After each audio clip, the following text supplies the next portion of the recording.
Nos primeiros meses de 1943, os submarinos alemães atingem o auge da sua história na Batalha do Atlântico.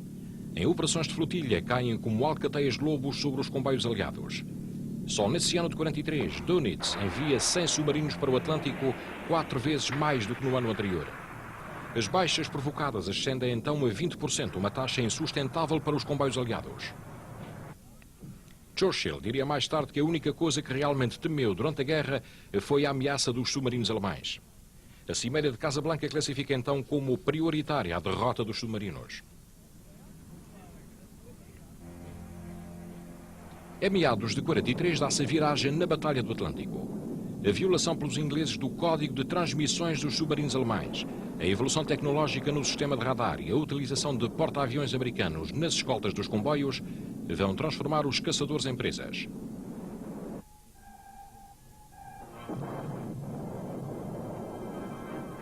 Só nos meses de julho e agosto, os alemães perdem 54 submarinos, 40% do seu efetivo no Atlântico Central.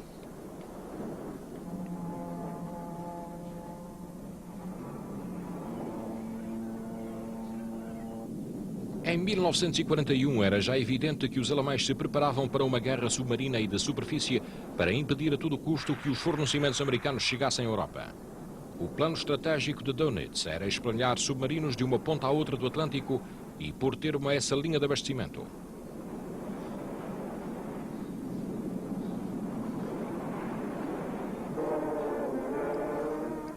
Em 9 de agosto, em Argéntia, na Terra Nova, Churchill e Roosevelt encontram-se pela primeira vez. A Inglaterra está à beira do abismo e Churchill tenta a todo custo envolver os americanos no conflito. A América não está ainda preparada para uma guerra declarada, no entanto, continuará a apoiar ativamente a Inglaterra. No final do ano, os ingleses consideram a necessidade de uma base aérea nos Açores, a partir da qual possam patrulhar a rota dos comboios e dar caça aos submarinos. O pedido nesse sentido ao governo português é recebido com reserva. Salazar receia retaliações por parte da Alemanha.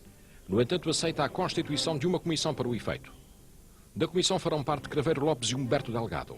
Será Humberto Delgado que vai desempenhar o papel mais importante na preparação das facilidades a conceder aos ingleses. Durante 1942, Delgado desloca-se várias vezes entre Lisboa, os Açores e Londres no maior sigilo. Aqui elaborou extensos relatórios para os ingleses que incluíam a existência e localização de portos, estradas, serviços médicos, abastecimento elétrico, mapas do relevo e condições climáticas. Pretendia-se a construção de uma pista capaz de permitir a aterragem de aviões de reconhecimento de longo raio de ação. Foi escolhida a Ilha Terceira, por já possuir um pequeno aeródromo nas Lajes e um razoável porto em Angra. Na verdade, desde junho de 1941 já ali se encontrava uma esquadrilha de 9 aviões Gladiators. No campo de Santana, em São Miguel, há outros 9 que completam a defesa aérea das ilhas. O então tenente Machado de Barros comandava a esquadrilha destinada às Lajes.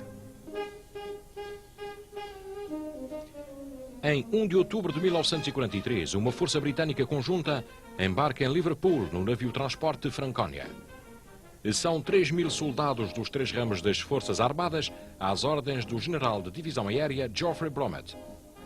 No alto mar, os 8 navios, entre os quais um porta-aviões, tomam a direção dos Açores. A operação tem o nome de código de Alacrity.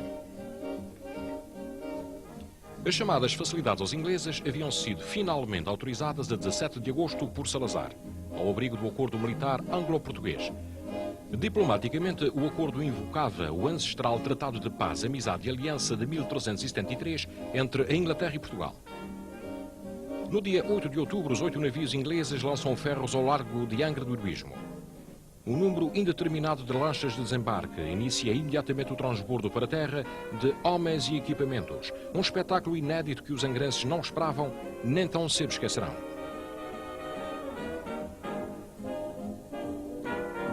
O porto de Pipas tornou-se pequeno para tanta azáfama e movimento.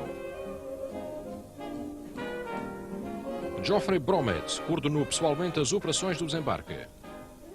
8 navios de guerra, 3.000 homens e montanhas de equipamento haviam chegado à Terceira.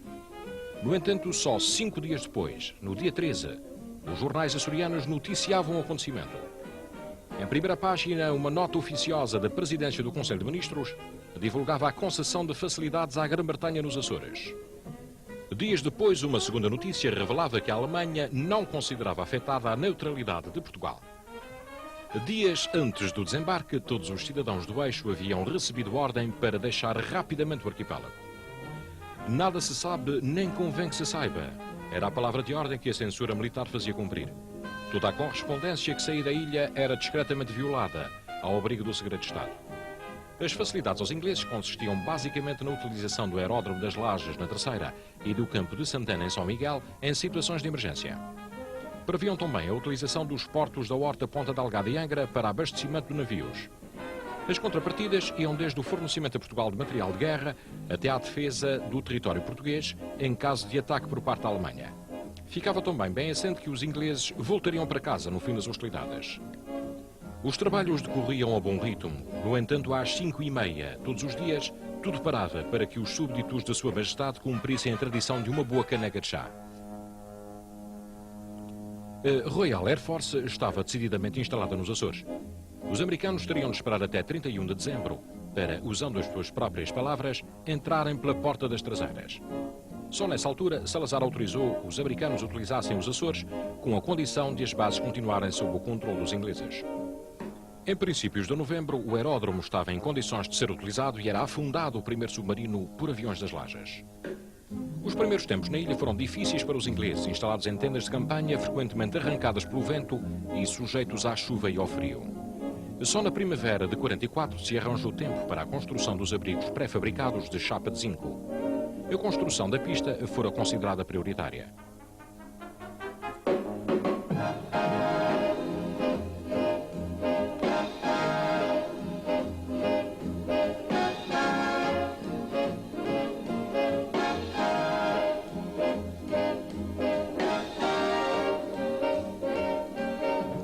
A presença de equipamento nunca visto na Terceira proporcionava contrastes flagrantes com o estilo de vida a que a população estava habituada.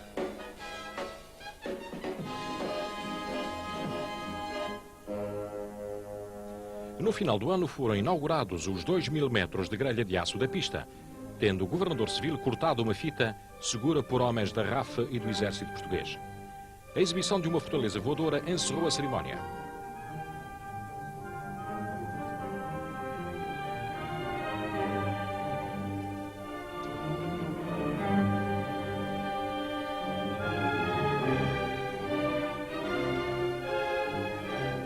Um mês antes do desembarque inglês, Salazar enviara para a Terceira o brigadeiro João de Bagnini Barbosa como governador militar, com poderes superiores ao governador civil e com ordem para satisfazer todos os pedidos de Bromet. A recepção em casa do Dr. Flores assumiu na prática o apreço da comunidade terceirense pela presença das forças inglesas na ilha.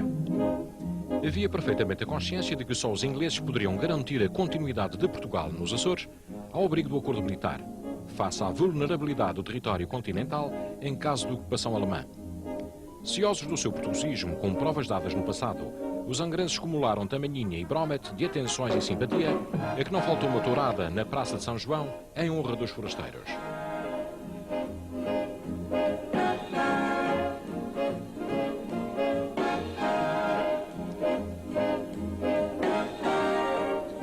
A presença na ilha de um considerável número de forasteiros influenciou também a economia local. Mas a presença inglesa nos Açores significava, sobretudo, que uma extensão do Atlântico até então desprotegida e não vigiada podia agora ser patrulhada a partir do próprio local.